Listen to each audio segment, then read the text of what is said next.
दोस्तों, हमारे चैनल दर्पण ज्ञान सागर में आप सभी का स्वागत है। मित्रों, एक बार माता पार्वती ने भगवान शिव से पूछा, प्रभु ऐसी कौन सी चीज़ है जिसकी वजह से भाई भाइयों के अंदर बैर हो जाता है, भाई भाई का दुश्मन बन जाता है, आखिरकार भाई भाई की संपत्ति हड़पने के लिए तैयार हो जाता है। फिर भगवान शिव कहते हैं, पार्वती तुम्हारा प्रश्न बहुत ही महत्वपूर्ण और ज्ञानवर्धक है, इसलिए मैं तुम्हें इस प्रश्न का उत्तर एक छोटी सी कहानी के माध्यम से देता हूँ। तुम कहानी को पूरा और मन से सुनना, फिर तुम्हारी समझ में आ जाएगा कि वास्तव में भाई भाई का दुश्मन क्यों बन जाता है, भाई भाई की संपत्ति हड़पने के लिए क्यों तैयार रहता है, और जो भाई अपने भाई की संपत्ति को हड़पता है, बेईमानी करता है, उसे किस प्रकार का नुकसान झेलना पड़ता है, उसे कौन सा दंड मिलता है। तो मित्रों, कहानी शुरू करने से पहले मेरा आप सभी से अनुरोध है कि आप हमारी कहानी में खो जाएं। उससे पहले हमारे चैनल को सब्सक्राइब करके बेल आइकन अवश्य दबा लें, जिससे हमारी हर वीडियो का नोटिफिकेशन सबसे पहले आप तक पहुंच सके और आप हमारी हर वीडियो से प्राप्त ज्ञान का अपने जीवन में लाभ उठा सकें। तो आइए कहानी शुरू करते हैं। भगवान शिव कहते हैं, पार्वती एक नगर में एक सेठ रहता था। उसके दो पुत्र थे। बड़ा बेटा चालाक और बेईमान किस्म का था, वहीं छोटा बेटा सीधे स्वभाव का था। सेठ के पास में धन की कोई कमी नहीं थी। इस प्रकार से सेठ अपने परिवार के साथ में हंसी खुशी से अपना जीवन यापन कर रहा था। वहीं एक समय ऐसा आता है कि सेठ का देहांत हो जाता है। फिर सेठ की मृत्यु हो जाने के बाद में सेठ के बड़े बेटे ने मन में विचार किया कि अब पिताजी दुनिया में नहीं रहे, दोनों भाइयों के बीच में संपत्ति का बंटवारा हो जाना चाहिए। फिर सेठ के बड़े बेटे ने अपने छोटे भाई को बंटवारा करने के लिए बुलाया और कहा, पिताजी अब इस दुनिया में नहीं रहे, हम दोनों के बीच में संपत्ति का बंटवारा हो जाना चाहिए, ताकि समाज के लोग ये ना कह सकें कि बड़े भाई ने छोटे भाई का हिस्सा नहीं दिया। अब तुम एक काम करो, चलो साथ साथ बैठ कर के बंटवारे के पहले खाना खा लेते हैं, उसके बाद में फिर संपत्ति का बंटवारा करेंगे। भगवान शिव कहते हैं, पार्वती इस प्रकार दोनों भाइयों ने साथ में खाना खाया और फिर छोटे भाई ने अपने बड़े भाई को जवाब दिया, भैया बंटवारा आप ही कर लेते, मुझे अपना हिस्सा दे देते, बाकी आप रख लेते, मुझे बुलाने की क्या ज़रूरत थी। फिर सेठ का बड़ा लड़का कहने लगा, नहीं भाई, मैं ये सुनना बर्दाश्त नहीं कर सकता हूँ कि बड़े भाई ने छोटे भाई का हिस्सा मार लिया। भगवान शिव कहते हैं, पार्वती इस प्रकार सेठ का बड़ा लड़का बंटवारा शुरू करता है और खाने पीने की चीज़ों से दो थालियों को सजाता है। एक थाली में मिठाई ज़्यादा थी, इस वजह से वो थाली खाली खाली नज़र आ रही थी। वहीं दूसरी थाली में पापड़ चावल भुजिया आदि थे, इसलिए वो ज़्यादा भरी हुई नज़र आ रही थी। जो थाली खाली खाली दिखाई पड़ रही थी, उसमें कीमती मिठाइयाँ, दूध पाक, मलाई, बर्फ़ी आदि रखी हुई थीं। और फिर थालियों को सजाने के बाद में सेठ का बड़ा लड़का अपने छोटे भाई से कहने लगा, जैसा भी खाना चाहो वैसी थाली उठा लो, क्योंकि सेठ का बड़ा लड़का ये जानना चाहता था कि बंटवारे के समय उसका छोटा भाई किस बात को तवज्जो देता है, ज़्यादा माल लेना पसंद करता है या कम माल लेना पसंद करता है। चूँकि सेठ के छोटे लड़के को मीठा खाना कम पसंद था, इसलिए उसने पापड़ भुजिया वाली थाली उठा ली और कहा, भैया मुझे ये खाना पसंद है। और ऐसा कहते हुए छोटा भाई खाना खाने लगा। इस प्रकार सेठ का बड़ा लड़का समझ गया कि मेरे छोटे भाई को ज़्यादा माल चाहिए, वो लालची है, इस कारण उसने ज़्यादा खाना भरी हुई थाली ली है। अब बंटवारे में मज़ा आएगा। और फिर ऐसा सोचते हुए सेठ के बड़े लड़के ने बंटवारे के लिए नई तरकीब सोच ली। और फिर खाना खा कर के दोनों भाई कमरे में पहुँचे और फिर बड़े भाई ने घर के सामान के दो हिस्से किए और फिर अपने छोटे भाई से कहा, इस सामान में से कौन सा सामान चाहिए। वहीं अपने बड़े भाई की बात को सुनकर के छोटे भाई ने सामने रखे हुए सामान की ओर इशारा किया। एक तरफ घरेलू उपयोग की कीमती चीज़ें रखी थीं और दूसरी तरफ सामान दिखने में ज़्यादा लग रहा था मगर साधारण वस्तुएं थीं। इस प्रकार सामान का बंटवारा देख कर के सेठ के छोटे बेटे ने सोचा कि बड़े भाई के पास में ये सारी कीमती चीज़ें नहीं हैं, मेरे पास तो पहले से ही हैं, मैं इनका क्या करूँगा।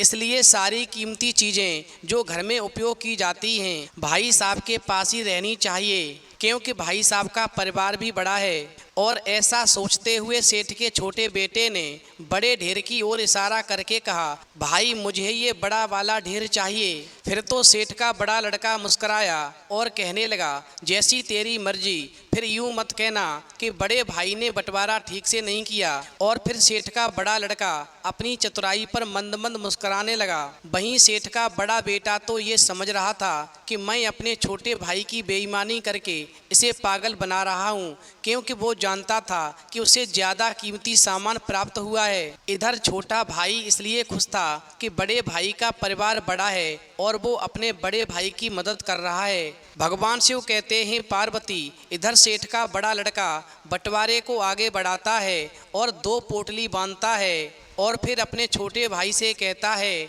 अब इन दोनों ढेर में से तुम्हें कौन सा ढेर पसंद है वो ही उठा लो। इन दोनों पोटलियों में माता जी के जेवर हैं। वहीं बड़े भाई की बात को सुनकर के छोटे भाई ने बारी बारी दोनों पोटली का निरीक्षण किया। उसने देखा कि एक पोटली भारी थी और दूसरी पोटली हल्की थी मगर छोटी थी।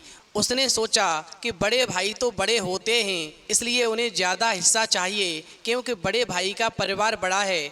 और फिर ऐसा सोच कर के छोटा भाई बड़े भाई से कहता है, भैया आप बड़े हैं, आपका परिवार बड़ा है, इसलिए आप बड़ी पोटली रखिए। फिर छोटे भाई ने छोटी पोटली उठा ली और कहा, ये छोटी पोटली मेरी है। भगवान शिव कहते हैं, पार्वती, बड़ा भाई ये सोचता था कि हमेशा ये बड़ा वाला सामान उठाता है, इसलिए बड़े भाई ने बड़ी पोटली में हल्के फुल्के चांदी के सामान रख दिए। वहीं छोटी पोटली में कीमती जेवर रखे हुए थे। फिर जैसे ही बड़े भाई ने सोचा कि छोटी पोटली मेरे हाथ से निकलती जा रही है, तो अपने छोटे भाई से कहने लगा, नहीं नहीं भाई, तुम बड़ी पोटली लो।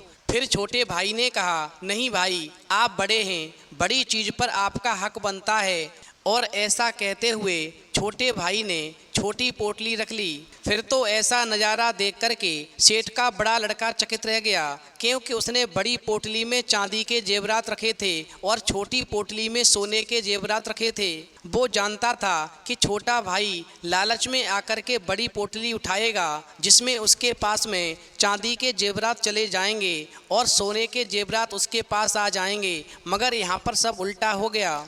भगवान शिव कहते हैं, पार्वती, इस पर सेठ के बड़े लड़के ने अपने छोटे भाई से कहा, इस बार तू बंटवारा करना, नहीं तो लोग कहेंगे कि बड़े भाई ने बंटवारा करके छोटे भाई को ठग लिया। क्योंकि बड़े भाई ने सोचा छोटा भाई बंटवारा करेगा तो फिर मैं उठाऊंगा। इधर छोटे भाई का हृदय कोमल था, वो बड़े भाई का हित चाहता था। क्योंकि बड़े भाई के बच्चे ज़्यादा थे, इसलिए छोटा भाई चाहता था कि ज़मीन का ज़्यादा हिस्सा बड़े भाई साहब को मिले। इसलिए वो अपने बड़े भाई को अपने पैतृक घर पर ले गया और अपने बड़े भाई से कहा, भाई ये अपना पैतृक मकान है, पिताजी ने आपके जाने के बाद में इसे बनाया था। फिर तो सेठ के बड़े लड़के ने देखा कि एक और 2 मकान और 3 मंजिल भवन खड़ा है। वहीं दूसरी ओर एक दुकान के पास से अंदर जाने का गेट है, यानी एक ओर तो बहुमंजिल भवन के साथ 2 दुकानें बनी हुई हैं, वहीं दूसरी ओर एक दुकान और पीछे जाने का गेट है। भगवान शिव कहते हैं, पार्वती, बड़ा भाई नहीं चाहता था कि जेवरात की तरह वो ठगा जाए, इसलिए उसने छोटे भाई से कहा, तुम ही बताओ मुझे कौन सा हिस्सा लेना चाहिए। फिर तो छोटा भाई कहने लगा, भाई साहब, मेरी राय में आप दूसरा हिस्सा ले लीजिए। वहीं छोटे भाई की बात को सुनकर के बड़ा भाई सोचने लगता है कि ये तो छोटा भाई होकर भी बड़े भाई को ठगना चाहता है। स्वयं तो बहुमंजिल मकान और 2 दुकान हड़प करना चाहता है, मुझे एक दुकान और छोटा सा बाड़ा देना चाहता है। वहीं ऐसा सोचते हुए बड़े भाई ने छोटे भाई से कहा, मेरा परिवार बड़ा है, इसलिए मैं चाहता हूँ कि ये बहुमंजिल मकान वाला हिस्सा मैं ले लूँ।